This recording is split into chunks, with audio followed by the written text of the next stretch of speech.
Le ministère s'est doté d'un plan stratégique qui reflète la vision et l'orientation globale des autorités nationales.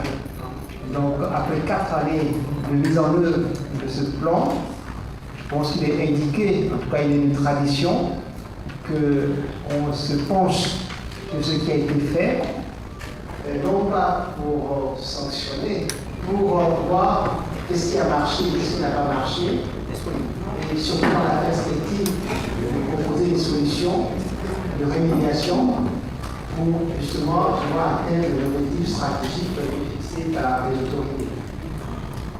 L'idéal aurait été qu'on dispose du plan opérationnel de mise en œuvre et d'une déclinaison de la vision stratégique qui offre encore une fois une vision globale, mais de manière plus opérationnelle et qui aurait permis donc de dire voilà, à partir de ce qui est prévu sur le plan opérationnel, qu'est-ce qui a été fait, qu'est-ce qui n'a pas été fait.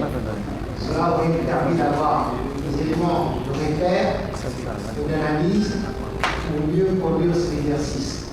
Pour faire cet exercice aussi, je rappelle que ça couvre tous les sous-secteurs du ministère de l'Éducation, de la maternelle jusqu'au secondaire.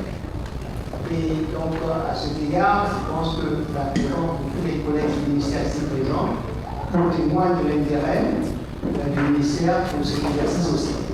Mais on sera évidemment confronté à un défi méthodologique parce que pour analyser la situation actuelle au regard de l'objectif fixé dans le plan stratégique, nous aurait fallu avoir des données et informations suffisantes pour pouvoir étayer de manière concrète les observations que nous pourrait faire. Bien entendu, en ce qui concerne les 3 axes stratégiques du plan, on peut tous se prononcer là-dessus.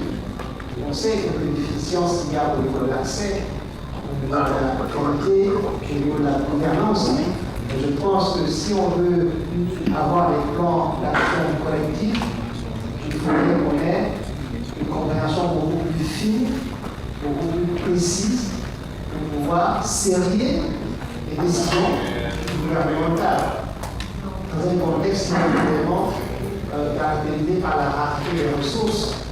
Donc, identifier les problèmes, c'est une chose importante, mais il y a une autre chose de pouvoir les résoudre.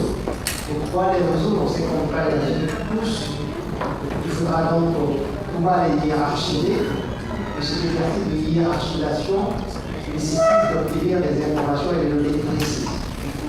Et aussi, en plus de la hiérarchisation nécessaire, il faudrait également pouvoir trouver des éléments de convergence, des éléments de synergie, pour que l'action qu'on entreprenne puisse avoir des effets multiplicateurs sur l'ensemble des questions et des difficultés observées. À l'occasion de l'ouverture de cet atelier de travail primordial autour de la revue sectorielle conjointe en éducation. Ce moment crucial revêt une double importance, car non seulement cet atelier servira à mesurer les progrès accomplis, mais aussi pour que nous puissions réfléchir ensemble aux différents défis que confronte le système éducatif haïtien, ainsi que la consolidation de la mise en œuvre de perspectives au bénéfice des générations présentes et futures. Cette synergie entre les acteurs est primordiale pour faire avancer les objectifs ambitieux du plan décennal d'éducation et de formation 2020-2030.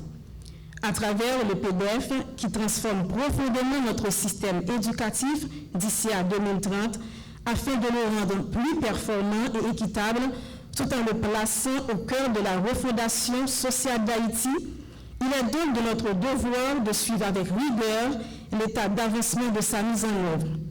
Cela inclut l'analyse des dépenses engagées, l'évaluation des progrès réalisés ainsi que la mesure des résultats obtenus. Compte tenu du contexte en particulier que vit le pays depuis quelques années, affectant principalement tout le système éducatif, il est crucial de développer une véritable culture de la planification stratégique et d'organisation si nous voulons réussir cette transformation. Enfin, la coordination entre les différents partenaires du secteur, plus particulièrement les partenaires techniques et financiers, est essentiel pour améliorer cette collaboration pour que tous puissent travailler dans un esprit de concertation et d'efficacité en évitant la duplication des efforts et en maximisant l'impact de chaque initiative. Chers collègues, Monsieur le représentant du ministre, chers partenaires, ce constat nous met face à une réalité qui appelle à l'action. Nous devons impérativement renforcer le cycle de planification et de suivi-évaluation.